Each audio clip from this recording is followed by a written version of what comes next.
Diyos marahin na aldaw everyone. We are the fourth group in our subject Strategic Financial Management. I am Kylle Sayno and together with me as presenter are Catherine Hermosa, Joshua Palma, Kylle Raven Abuyo, Marcia Madarimot, and Realyn Albao. And today we will be discussing about the evolution of financial analysis. And at the end of this lesson, we students should be able to discuss the evolution and understand the objectives of financial analysis. We should also know the sources of information analysis and identify the steps in financial analysis. First, let us determine the definition of financial analysis. It is the systematic process of evaluating businesses, projects, budgets, and other finance-related transactions to determine their performance and suitability. Typically, financial analysis is used to analyze whether an entity is stable, solvent, liquid, or profitable enough to warrant a monetary investment. Also, financial analysis is the process of evaluating financial and other information for decision making. A six-step approach is suggested for systematic financial analysis. Here are the six steps process in financial statement. First is to identify the purpose of financial analysis, then have a corporate overview, then have the techniques of financial analysis and detailed accounting analysis, and have a comprehensive analysis for making a decision or recommendation. In corporate overview, it includes the industry analysis. It is a market evaluation tool that businesses and companies use to comprehend and analyze the degree of competition in a certain industry. It helps us to understand the market position of the industry like the external factors impacting the industry, credit system, technological changes in the future, other competitive developing industries, competition level within the industry, and statistics of supply and demand. It also answers the question what is the industry, relative size and significance, largest companies, and such. A business strategy is foundational to a company's success.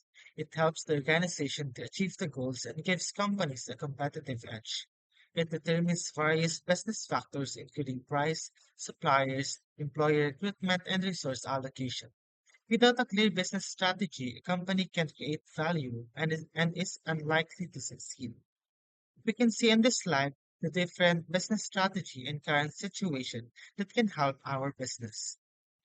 The purpose of financial statement is to provide information about the financial position, performance, and changes in financial position of an enterprise that is useful to a wide range of users in making economic decisions. There are three keys of financial statements: the income statement, the balance sheet, and the cash flow statements. Each of the financial statements provides important financial information for both internal and external stakeholders of a company. The income statement illustrates the profitability of a company under accrual accounting rules, and the balance sheet shows the company's assets, liabilities, and shareholders' equity at a particular point in time. And the cash flow statements shows cash movements from operating, investing, and financing activities. Financial statement analysis is the process of reviewing a company's financial statements, such as the income statement, balance sheet, and cash flow statement, to understand its financial health, performance, and business value. According to Myers, financial statement analysis is largely a study of the relationship between the various financial factors in a business as disclosed by a single set of statements, and a study of the trend of these factors as shown in a series of statements. Financial statement analysis is important in decision making because it helps to assess a company's financial health, highlighting strengths and weaknesses, and guides strategic planning. It also aids investors in evaluating opportunities, manages financial risk, ensures regulatory compliance, and optimizes resource use.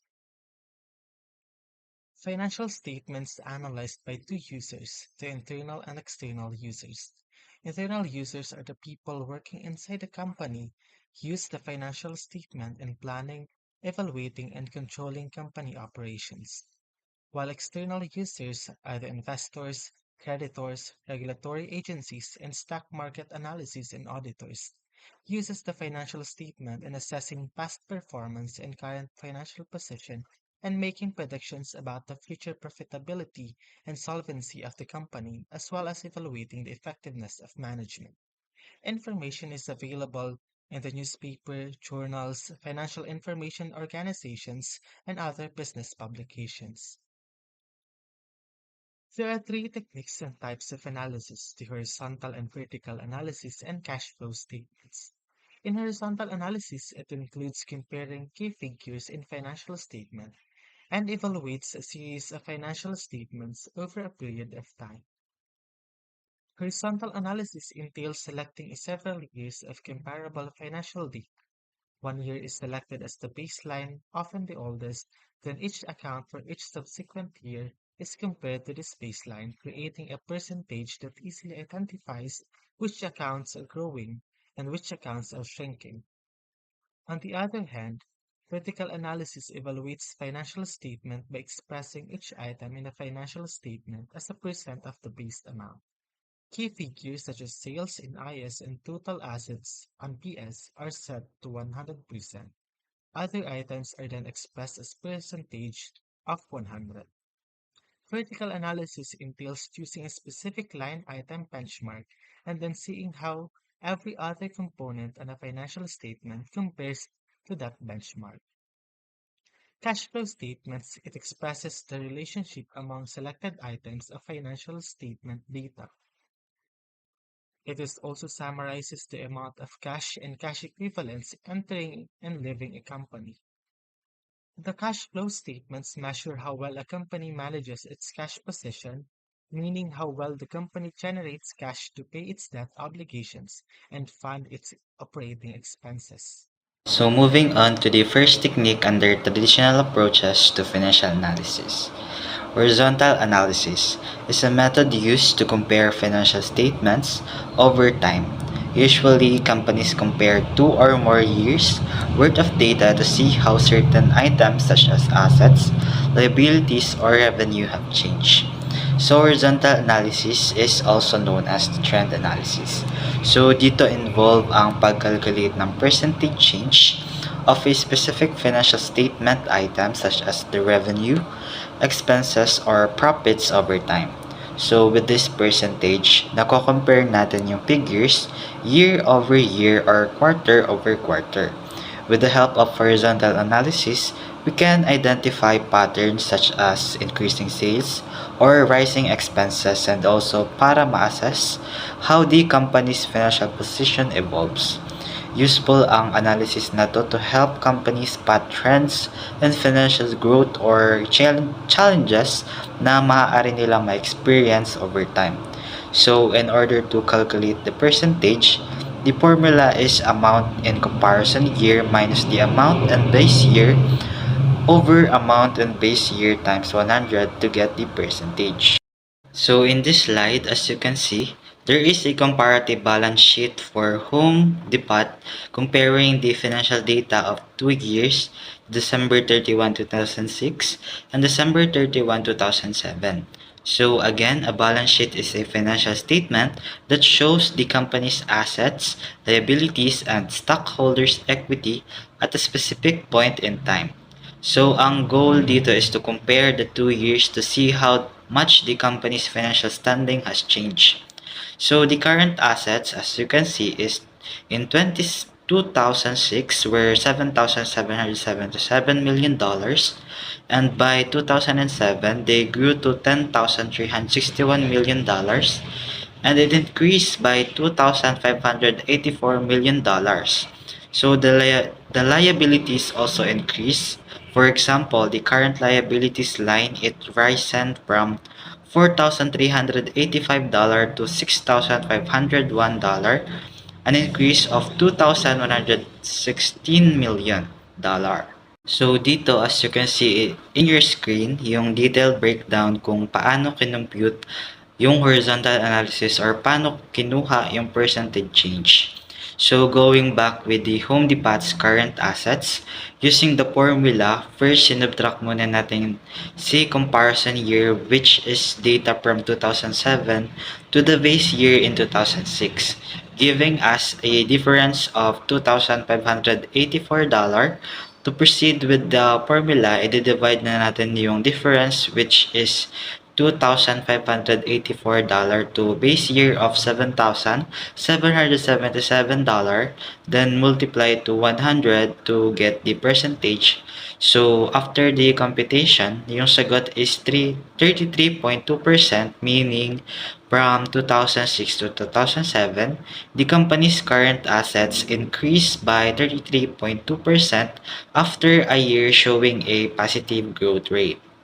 So, dito naman, same process lang din ang gagawin sa property and equipment net line. Iko-compare na din natin siya with the use of horizontal analysis formula. So, after the deduction, we have now the difference of $2,307. Then, divide to base year amount of in 2006, which is yung $13,068. Then, multiply sa 100%, giving us 17.7% increase from 2006 to 2007 in property and equipment net line. So, after computing all line figures, this is the condensed version. Makikita natin dito yung summary of the increase or decrease both in dollar and percentage from year 2006 to 2007. So, for the company's total asset, it increased to $5,009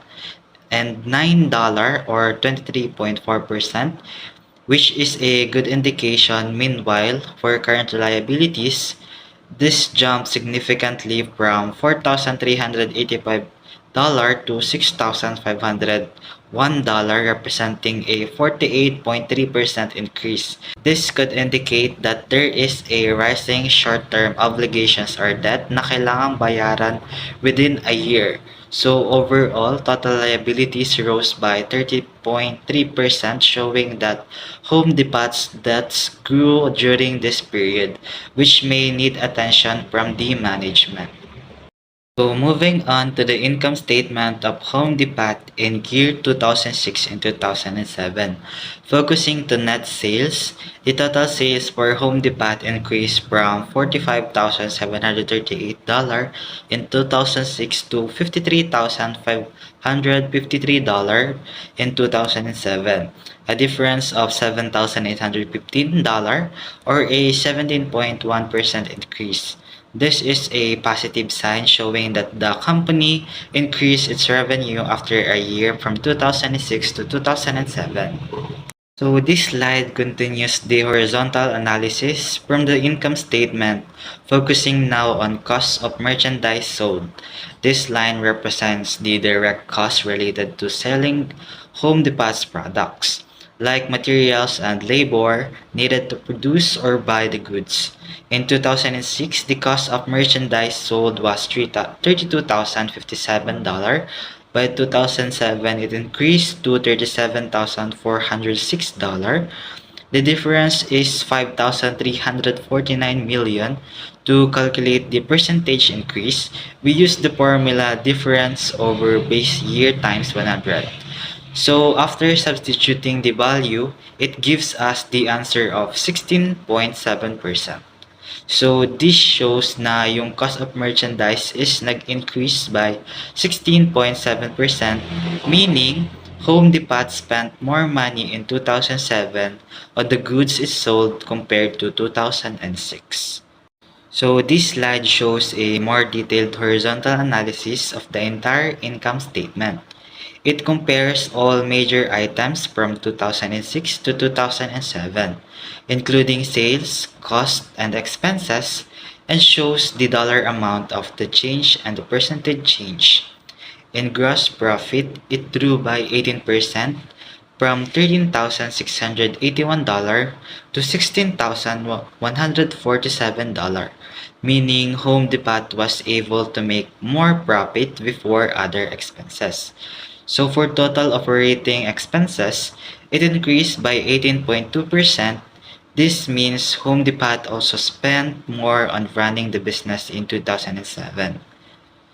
Sa net income naman, after deducting all expenses and taxes, It increased from $2,581 to $3,044, showing a 17.9% growth in overall profitability.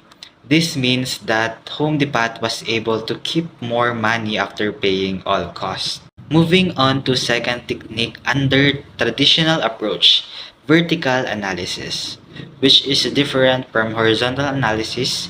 Instead of comparing across time from year to year, vertical analysis looks at the relationship of each item to a total within a single financial statement. So in simple terms, vertical analysis helps you see what portion of your sales comes from different costs or profits. So vertical analysis is also called as the common size analysis. So this method helps us to understand how each expense or income item contributes to the overall performance in that specific year. So here are the key figures. Usually the total from the financial statement is used as the base or 100% value. For the balance sheet, this total figure is the total assets. In other words, total assets are used as the baseline to compare every component of the company's assets, like ilan yung percentage ni current assets in the total assets. Same with the income statement. Dito yung 100% base figure is the total sales. This means total sales are used as the basis for analyzing each item of revenue and expenses. So let's try it again sa balance sheet ng Home Depot as of December 31, 2007 and December 31, 2006. It illustrates how vertical analysis is done on a balance sheet. The total assets of Home Depot for December 31, 2007 is $26,394, and this amount is marked as 100%. Therefore, every item on the asset side will be a portion of this 100% total. So ito yung base figure natin. Moving forward, let us now calculate the percentage of current assets relative to the total assets. So the formula shows current assets divided by the total assets and times to 100. So $10,361 divided by $26,394 times 100 is 39.3%. This means that current assets represent 39.3% of the total assets. So in other words, 39.3% of Home Depot's total assets were in the form of current assets in 2007. So this is what it looks like after the computation of the balance sheet. For Home Depot, in December 31, 2007 and December 31, 2006. With both amounts and percentage provided, the percentages shown here are derived from a vertical analysis where total assets are considered 100%, which means each line item is expressed as a percentage of the total assets. Same with the total liabilities and stockholders' equity. So as for the year 2006, same lang din ang gagawing process. Total assets will be marked as 100% of the different assets components in percentage term. So dito sa current assets, noong 2006, the calculation shows 36.4%. This means current assets in 2006 accounted for 36.4% of total assets. And as you can see, it increased to 2007. Now this slide represents a comparative balance sheet for Home Depot as of December 31, 2007 and December 31, 2006. It provides both the amounts and percentage showing the vertical analysis of assets, liabilities, and stockholders' equity. The total assets are always shown as 100% in the vertical analysis. Same goes to the total liabilities and stockholders' equity.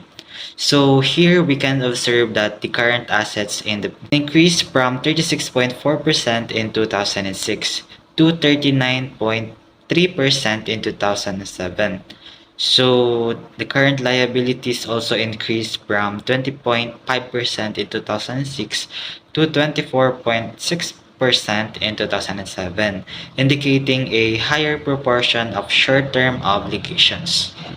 Let's proceed to Home Depot's comparative income statement for the periods ended December 31, 2007 and December 31, 2006.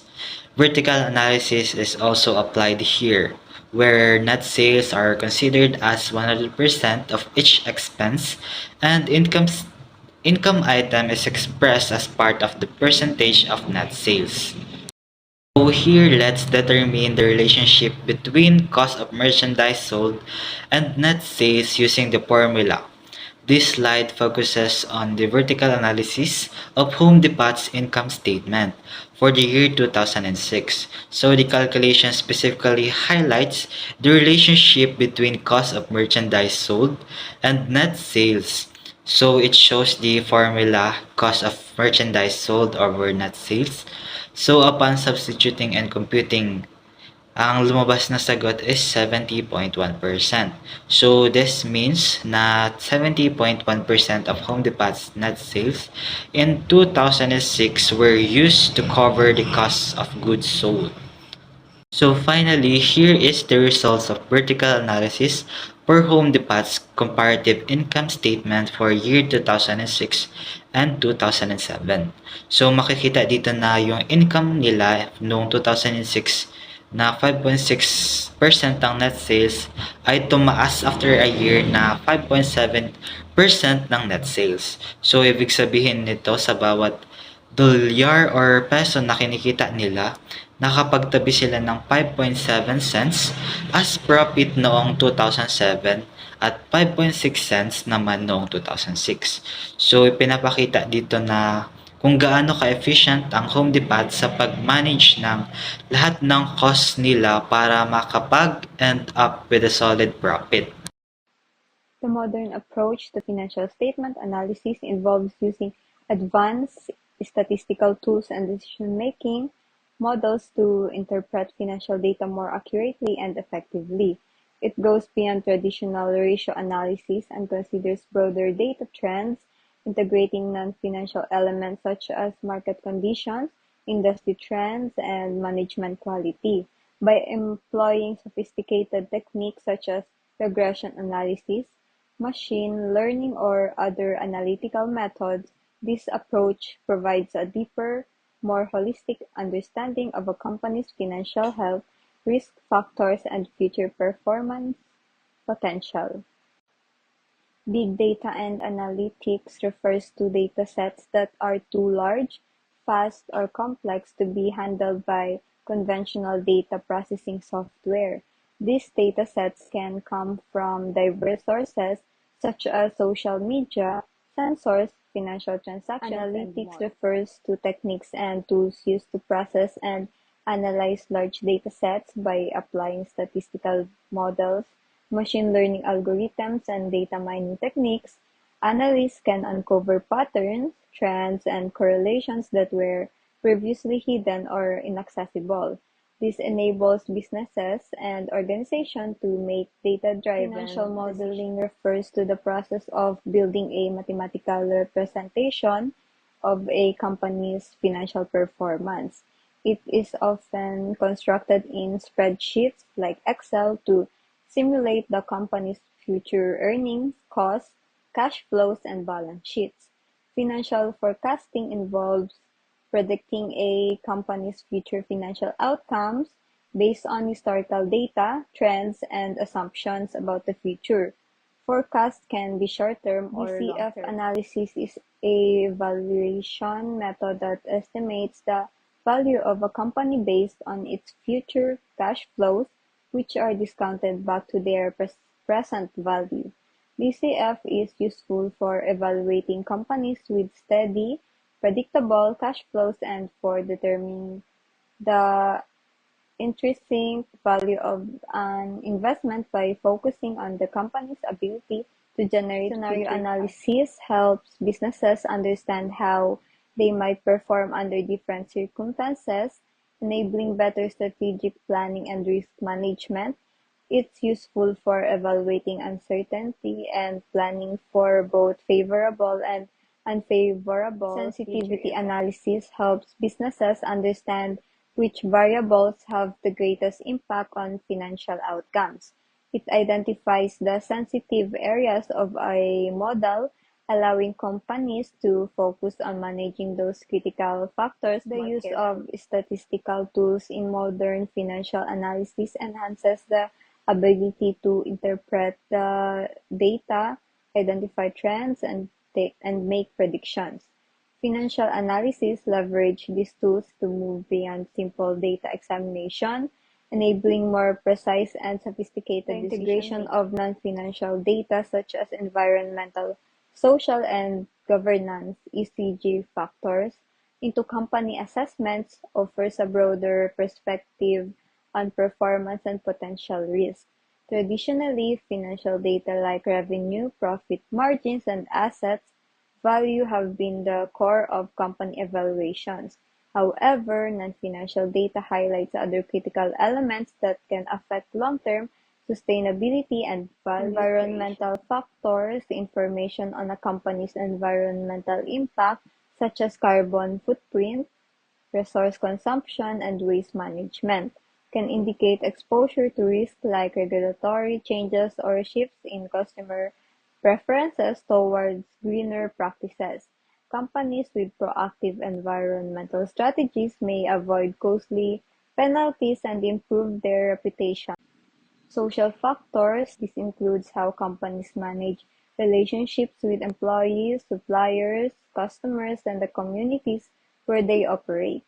Indicators like employee well-being, diversity, human rights policies, and community engagement can affect productivity, brand perception, and customer loyalty. Governance: strong corporate governance, which includes transparency, ethical leadership, and sound management practices, helps mitigate risk of corruption, fraud, or regulatory violations. Companies with solid governance structures tend to have better decision-making processes, reducing the chances of scandals or inefficiencies. Hi everyone, so let's move forward to different types of ratio analysis. So we all know that this ratio is important because they help us understand how well a business or a company is doing financially. So whether you're a business owner, a student, or just someone curious about finance, understanding this ratio can be a big help for you to make a smart decision. So we have a total of 6 ratio analysis. So we have profitability, liquidity, efficiency, solvency, or what we call financial leverage, management ratio, cash flow, and lastly, the investment. So I'll explain it simple. So profitability, it shows how well a business is making money. On liquidity naman, it tells us if a company can pay its short-term debts. So the efficiency ratio, it measures how well a business uses its ratio. For the solvency, it looks at the company's long-term financial stability. And for the cash flow, it analyzes how well a business manages its cash. And lastly, the investment is it helps investor understand returns and risk. So if may makikita ka dyan na mga subtopics, that's the formula na itatakal ko mamaya. So, ano ba yung importance of ratios? So, ratios are crucial tools in various fields, including finance, business, and data analysis for several reasons. So, ang una nyo makikita dyan is quick and easy snapshot of an organizations. So, through ratio, mas makikita natin agad kung ano ba yung status ng isang company. So, it also aid for comparison. So, through ratio, mas madali natin makikita or magko-compare yung company to another company. So ang tawag dun sa company with another company is the what we call interfirm comparison. So, kapag kina-compare naman natin yung same company over period of time, tinatawag natin siyang intra-firm comparison. So, overall, ratio analysis is important for understanding its financial health. It helps or aid for decision making. It compare performance and track the progress of a company or a business. So now let's move forward to different types of ratio analysis. So i-discuss ko na yung subtopics or yung mga formula. So profitability ratio. So sabi dito, it measures the income of operating effectiveness of an organization for a given period of time. So sabi daw, a low value of this ratio will affect the company's ability to obtain that equity financing and ability to grow and expand. So in simplest term, a profitability ratio help us see how good a company is at making money. So kung kumikita ba siya or profitable ba yung business.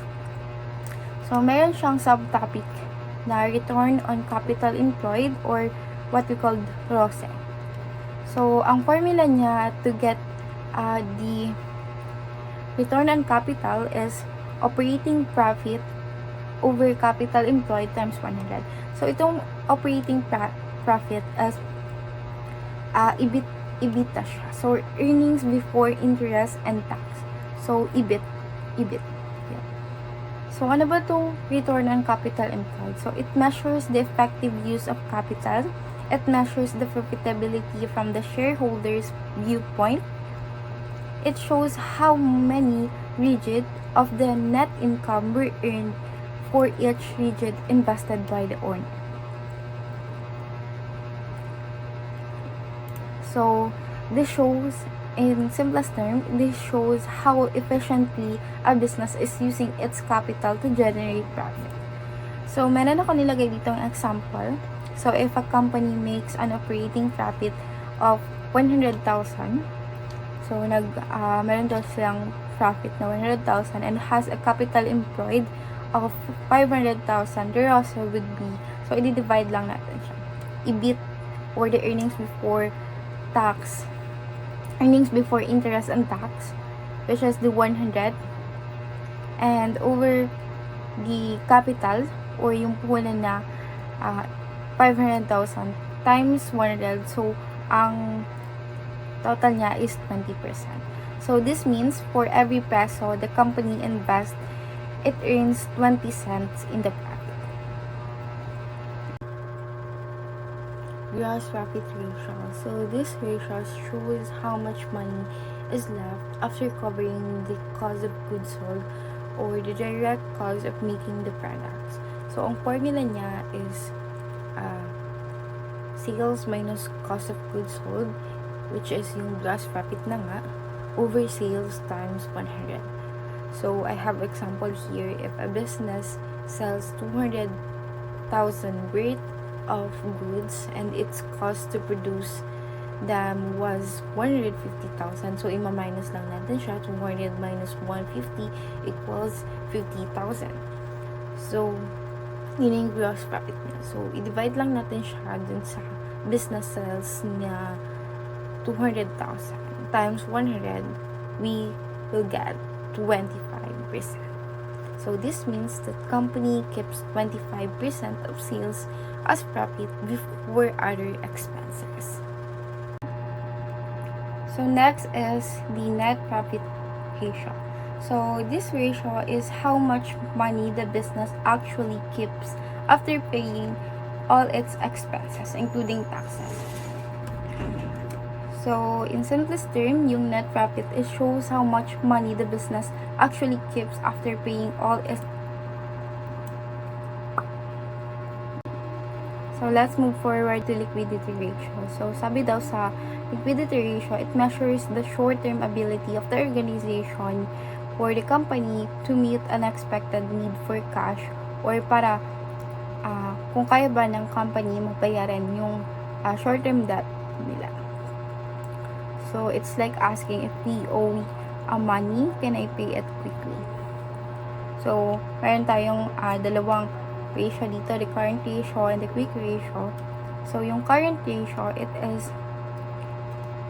current ratio checks if the company has enough current assets or yung mga cash inventory to cover its current liability or yung short-term debts. So, ang formula lang natin dyan is yung current asset over current liability. So, for the quick ratio naman, or what we call acid test ratio, it measures the company immediate short-term liquidity. So, this is a stricter test liquidity. It looks at the company's most liquid asset, meaning asset that can quickly be turned into cash without selling inventory. So, ang formula niya is current asset minus stocks minus prepayment over current liability. So, quick ratio. So, this ratio indicates whether current liabilities could be paid without having the sale of the inventory. So, this ratio is useful for companies which cannot convert inventory into cash quickly if necessary. So, sabi daw, if ratio is above 1, it indicates that working capital is positive. So, kapag below naman yung ratio niya sa 1, it indicates that working capital is negative. Now, let's move forward to efficiency ratio. So, dito sa efficiency ratio, it shows how well a business is using its asset and managing its operation. Yung efficiency ng isang company. So, first na itatakal natin na formula is debtors collection period. So, dito, papaiksiin ko na lang, this ratio shows how quickly a business collects money from its customer who bought goods on credit. So, gaano daw kabilis ng isang business makukollect lahat ng payment ng nagbili sa kanila ng goods on credit.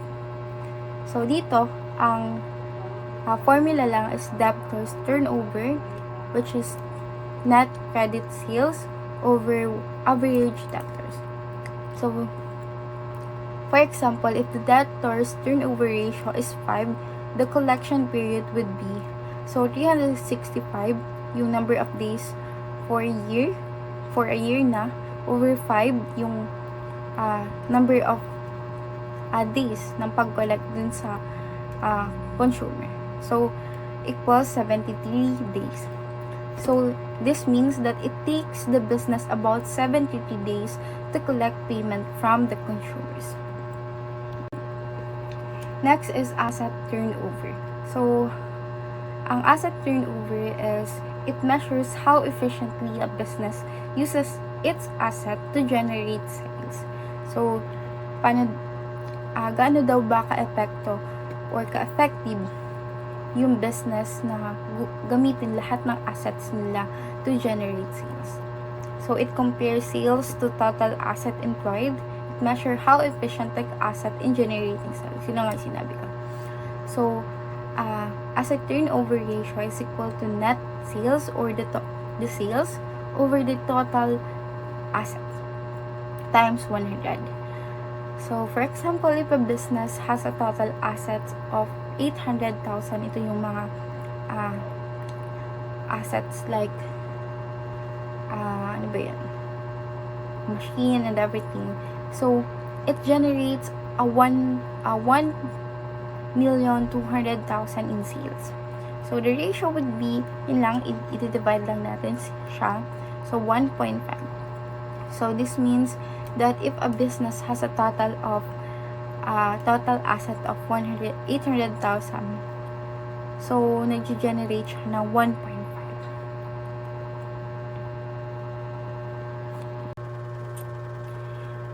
Next is the stock turnover ratio. This measures how quickly stock moves through business. So this ratio means that the average length of time that the stock are held being sold. So in simplest term, this ratio shows how quickly sells its inventory.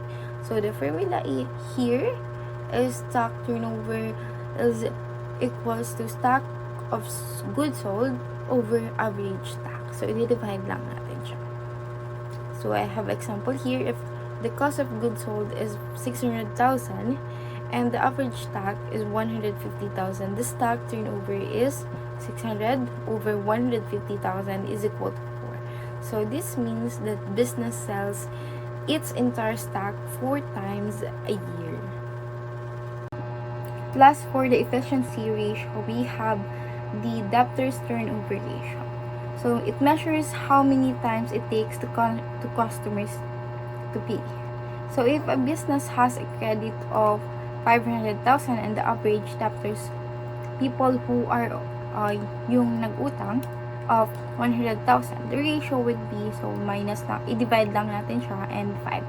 So this means that the business collect its debt 5 times a year. So last is the financial leverage management ratio. So we have the debt to equity ratio. So by the way, yung itong financial leverage ratio, management ratio, tinatawag din natin siyang solvency. So it helps us understand kung ano ba yung whether a company can meet its long-term debts and financial obligations. Kung kaya niya bang mabayaran yung long-term utang niya and financial obligation. So yung debt to equity ratio, they show how many of a company's operation are funded by debt compared to its own money or the equity. So ang formula niya is total liabilities or yung utang and the total equity or the shareholders equity. So next naman is yung debt ratio. So dito, this ratio tells us how much of the company's total assets are financed by the debt. So that's all. I hope you gained something. Thank you. Now we're going to cover the basics of financial statement analysis. So kapag mag-a-analyze tayo ng mga financial statements, we look at 3 important characteristics, which are liquidity, the profitability, and solvency.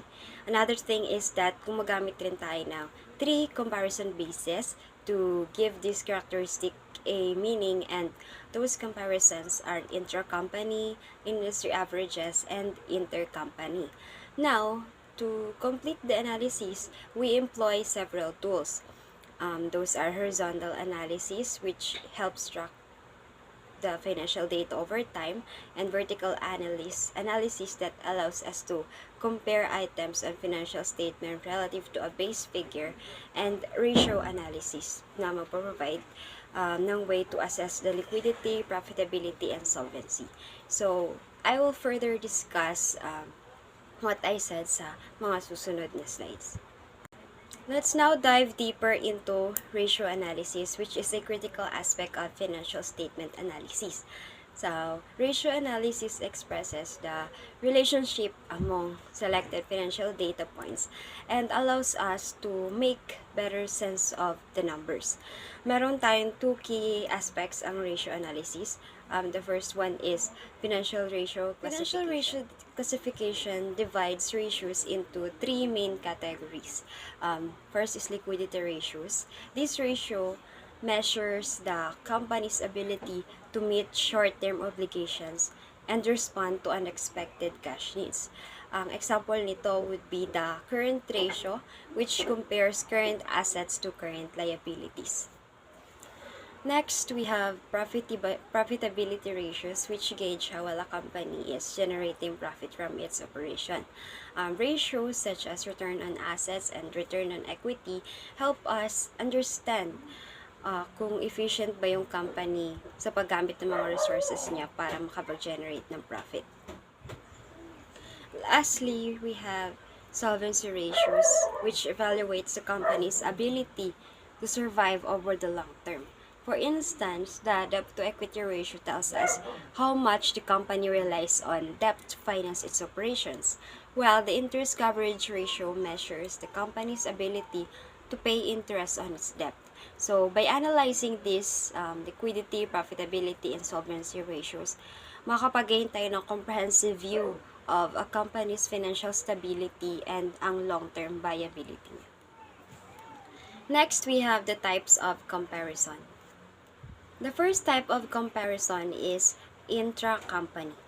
Intercompany comparison involves analyzing a company's financial performance over time. By comparing data from different periods, we can identify trends, patterns, and areas of growth or decline. For example, dito, we can examine how WXYZ company sales, profits, and expenses have changed from 2022 to 2023. So, this comparison can reveal if yung company ba is experiencing growth, decline, or stability.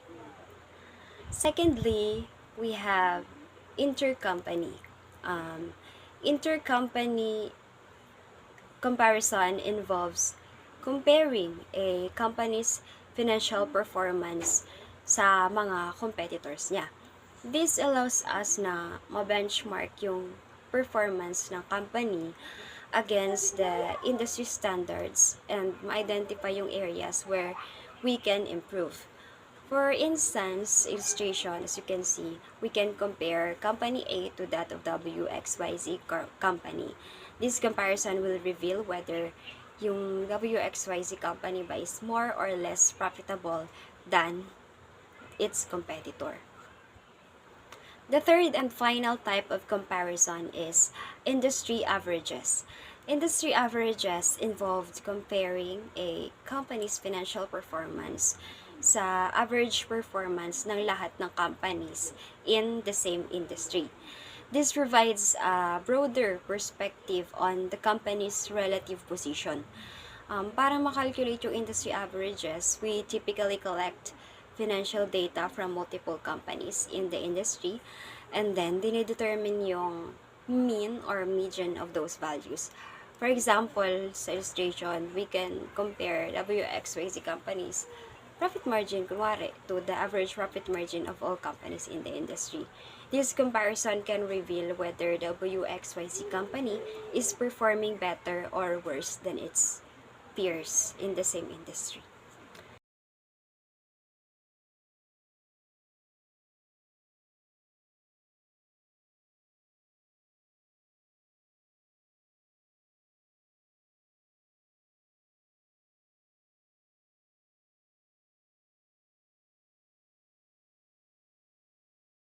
Let's apply the concepts of liquidity ratios to a specific example.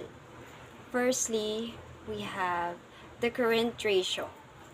It is a ratio that measures a company's ability to meet its short-term obligations.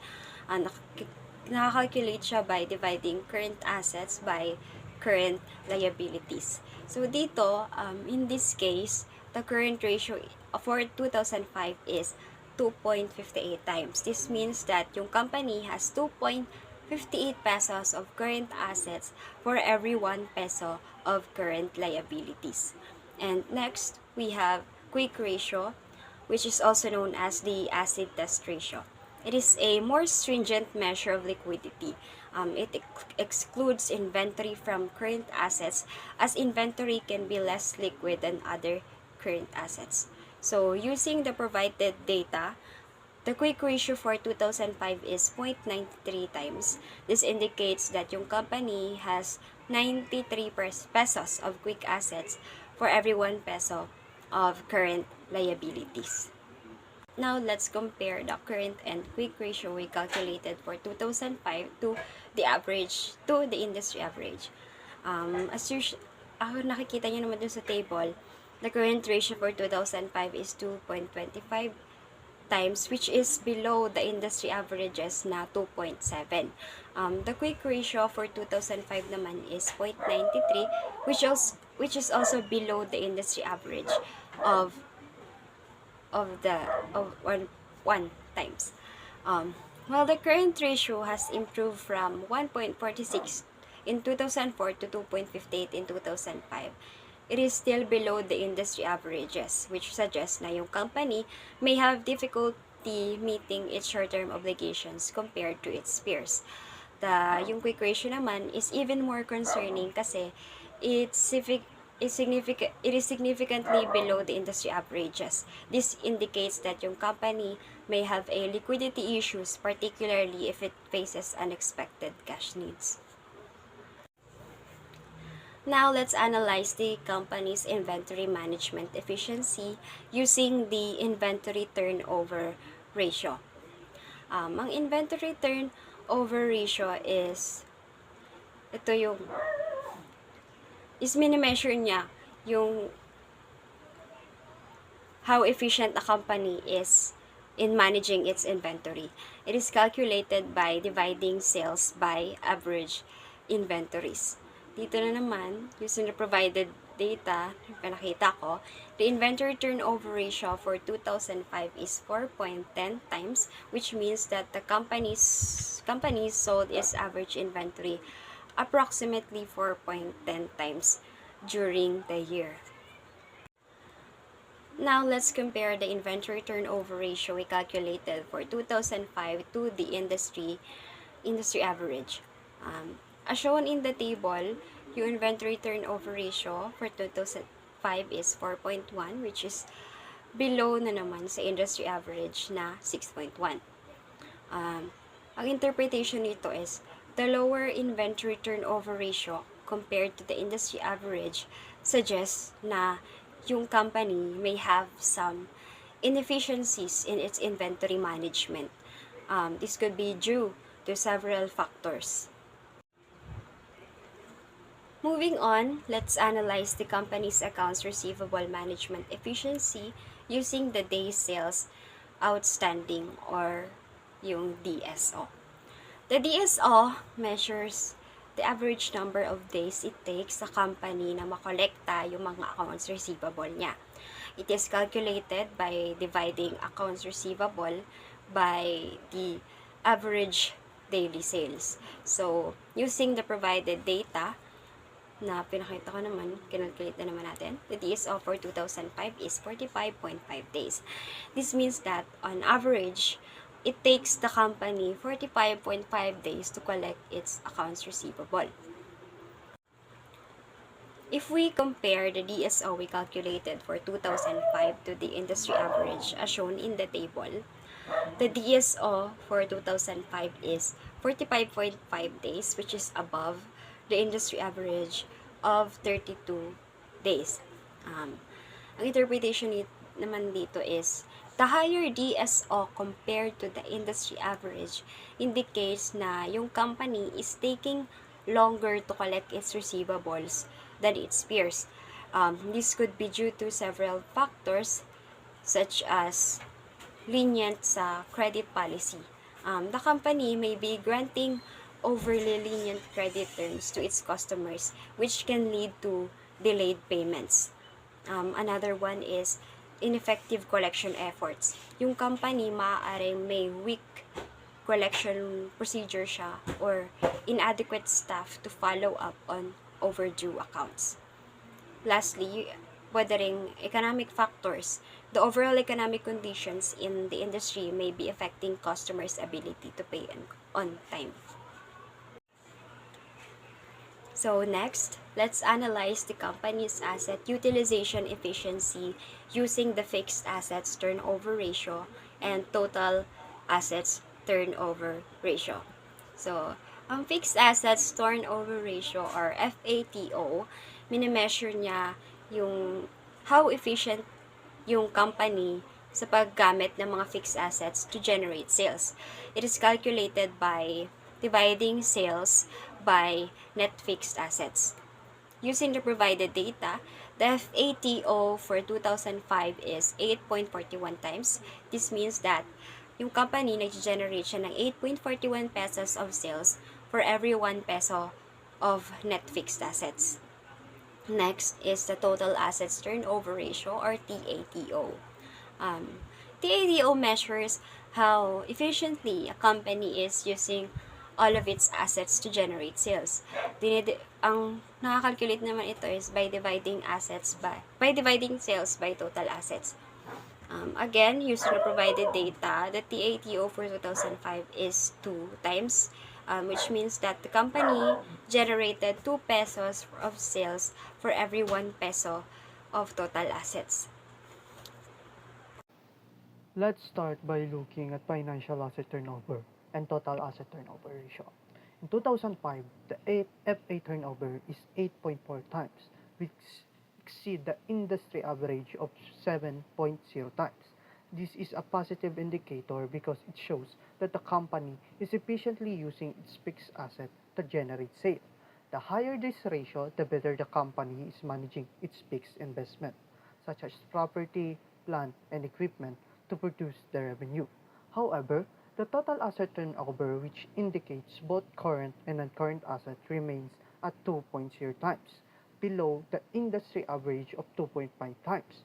This suggests that the company is not utilizing its total asset, including cash, inventory, and accounts receivable, as efficient as its competitor. Specifically, excessive current assets like inventory and accounts receivable are likely causing this underperformance, while the FA turnover show a good asset management on on the fixed side. The company should focus on optimizing its current asset to improve the overall efficiency.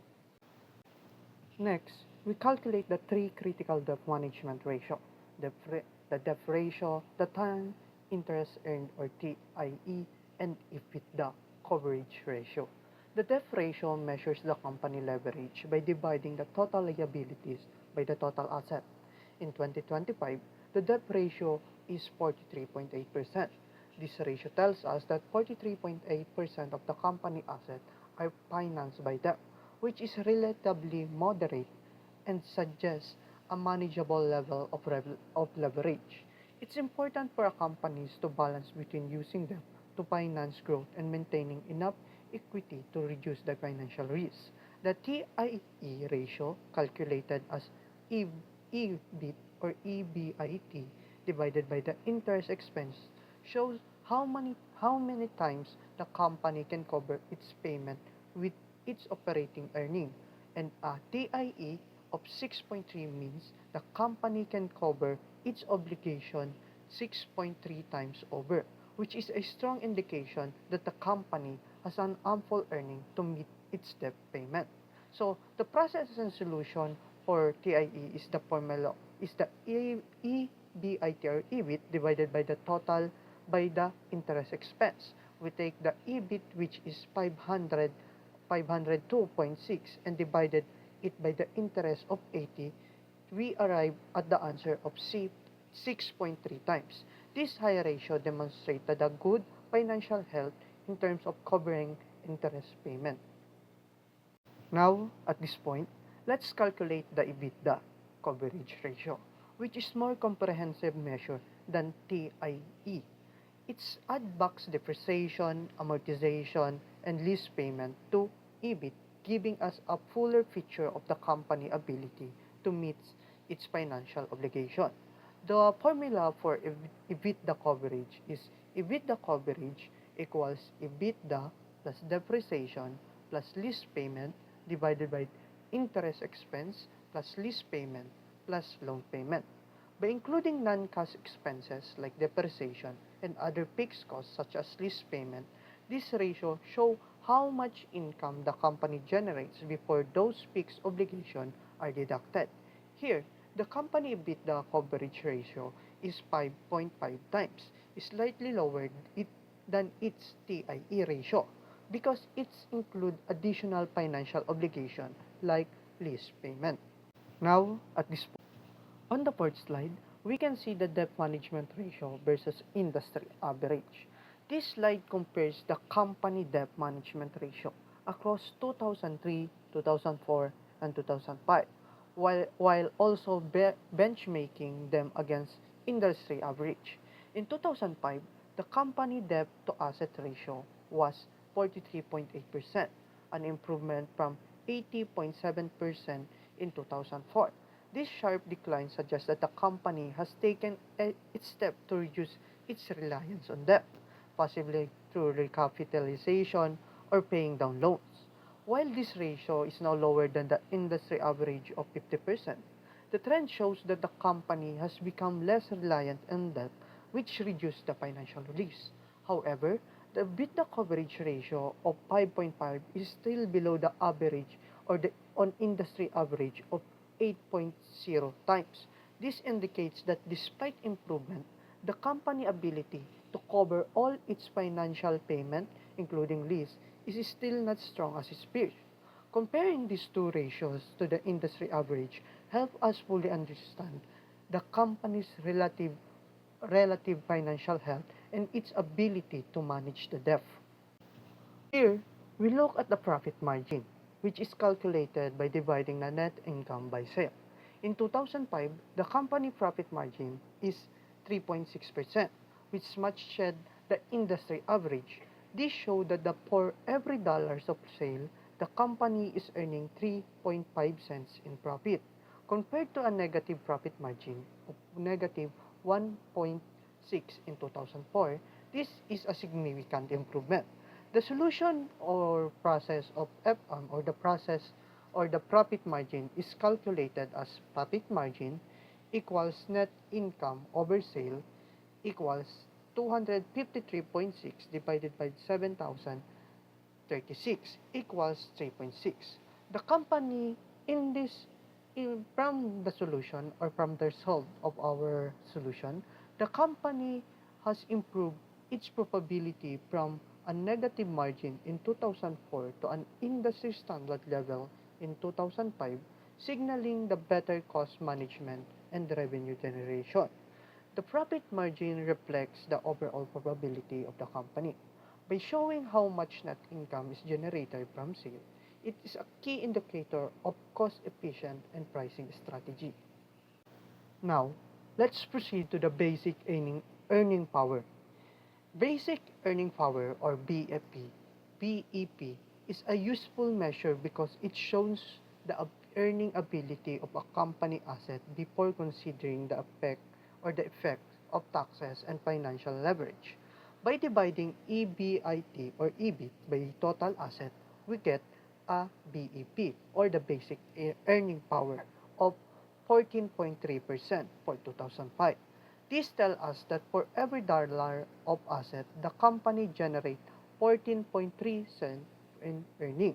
So in the solution, the solution for BEP or basic earning process is EBIT over total asset. So EBIT BEP ratio is important because it's often used for comparison across companies as it eliminates the factors like debt and taxes that can vary widely between organizations. The formula function of BEP measures the core probability of the business unaffected by financial structure or tax policy. It is especially useful when comparing companies in the same industry. So let's proceed to BEP comparison. In this slide, we can see that the company BEP of 14.3% is just below the industry average of 14.2%. This small difference indicates that the company is relatively close to the industry standard but still has a room for improvement. This ratio is crucial for investor and manager alike because it shows how efficient the company assets are being used to generate earning without the distortion effect of financial leverage or taxes. So let us now discuss the return on asset. The return on asset or ROA ratio measures the company ability to generate profit from its total asset base. In 2005, we can see that the ROA is 7.2%, a notable improvement from a negative ROA of 3.3% in 2004. However, this is still below the industry average of 9.0%. So the solution process for ROA is ROA equals net income divided by total asset. While the company has made a strive in increasing profitability, it still lags behind its peers. The ROA helped the investor evaluate how effective management in using the company asset to generate profit. ROA reflects the efficiency of the company asset based in generating net income and its measure of operational performance and profitability. Let us now discuss the return on equity or ROE. ROE ratio measures the probability of the shareholders' equity. And in the graph, we can see that in 2005, the ROE is 12.8%, a marked improvement from a negative ROE of negative 17.1% in 2004. However, it is still below from the industry average or in standard of 18.0%. So the solution process for ROE is very simple. ROE equals net income divided by common equity. ROE is a critical function or a critical for a business because it shows how well the company is using shareholders' fund to generate earnings. Although improving the company needs to focus on further increasing profitability to meet or exceed industry benchmark. So further, ROE also help investors assess how effective their capital is being used to generate profit. Let us now discuss the return on. So, ano nga ba yung epekto ng malaking debt on ROA and ROE? Debt can have a complex effect on both ROA and ROE. For ROA, the higher the debt means the higher increase in interest expenses, which reduce the net income and lower the ROA. However, in ROE, it can actually increase with debt if the company return on borrower fund exceed the cost of debt. This creates a leverage effect where a small amount of equity generates a higher return. Understanding this dynamics is very crucial for financial management because while debt can be a useful tool for increasing ROE, it also comes with the risk of particularly if the company can generate enough income to cover its interest expenses. Let us now discuss the price to earning ratio. Here, we calculate the PE ratio, which is the price per share divided by the earning per share or EPS. In 2005, we can see that the company PE ratio is 12 times, meaning the investor are willing to pay $12 for every $1 of earning. And the higher the PE ratio typically reflects investor confidence in the company's future earning growth. So the formula for PE ratio is very simple. PE ratio equals price per share divided by earning per share. You must remember that based on the data, a 12 times PE ratio is a healthy but slightly below the industry average. Investor might expect moderate growth from the company. We must also remember that PE ratio gives insight into how much investors are willing to pay for a company earning, which can indicate expectation for growth. Let us now proceed to price to cash flow ratio or P divided by CF. So price to cash flow ratio is calculated by dividing the price per share by cash flow per share. In 2005, we can see that the company PCF ratio is 8.2 times. This means that the investor are willing to are paying $8.20 for every $1 of each flow the company generates. Cash flow is often seen as more reliable measure than earning, as it estimates the effect of non-cash expenses like depreciation. A strong PCF ratio indicates a good liquidity and operational health. So we must remember that PCF ratio or price to cash flow ratio is crucial for evaluating how much investors are willing to pay for the company operating cash flow, which is often seen as a better indicator of financial health than net income. Last is market to book ratio. We calculate the market to book ratio, which compares the market price per share to the book value per share. In 2005, we can see that the market to book ratio is 1.54 times. meaning the investor are willing to pay 1.50 per dollar for every one of the book value. A higher the MB ratio typically reflects a strong investor confidence in the company's future growth prospect. A healthy MB ratio also indicates that the market values the company more than its accounting value, which is a positive sign for shareholders.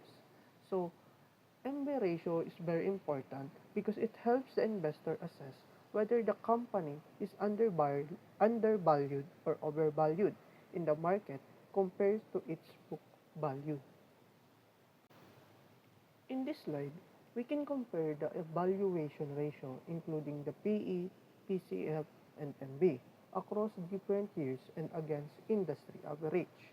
The ratio are generally healthy in 2005, but still slightly below in the industry benchmark, reflecting the company improving but not yet optimal or optimal financial performance. To conclude, ratio analysis is an essential tool for understanding a company financial health. It allows the manager and the investor to evaluate performance in a key areas like profitability, asset utilization, and leverage. However, it's important to always compare this ratio with industry norms or past performance. A ratio is isolation does a ratio in isolation doesn't provide the full picture. For example, a high ROE might seem positive, but if it's driven by excessive debt, it could indicate a financial risk. Additionally, factors such as the size of the organization, accounting method, and geographical location must be considered. Differences in accounting method like FIFO and LIFO can be also misleading comparison across the companies. To conclude, now, let's discuss the limitation of accounting information. Financial statement contains a numerous estimates such as provision of doubtful debt or depreciation, which can vary significantly depending on the consumption made by the management. This estimate can distort the true financial picture.